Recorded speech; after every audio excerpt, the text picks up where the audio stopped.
purtroppo è stata tolta una delle norme che più interessavano i pubblici esercizi, cioè eliminare l'obbligo di accettare i pagamenti POS sotto una certa soglia. Non nega la delusione Filippo Segato, segretario provinciale dell'Associazione Pubblici Esercizi di Padova.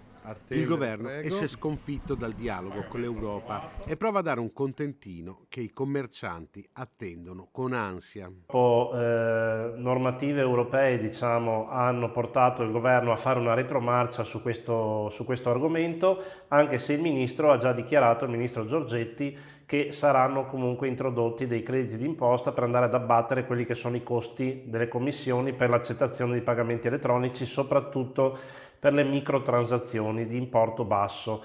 Non solo problemi di costi, ribadisce Filippo Segato. Ad esempio all'aumento delle colazioni al mattino o delle pause pranzo a mezzogiorno, ecco, questo crea dei disservizi nei confronti della clientela che si trova in coda ad aspettare il proprio turno, mentre le persone davanti stanno pagando, chi col telefonino, chi col buono pasto elettronico, chi con l'orologio, chi con il bancomat o la carta di credito. Per questo l'Associazione Pubblici Esercizi sta preparando un cartello da mettere in bar e ristoranti con un appello ai clienti.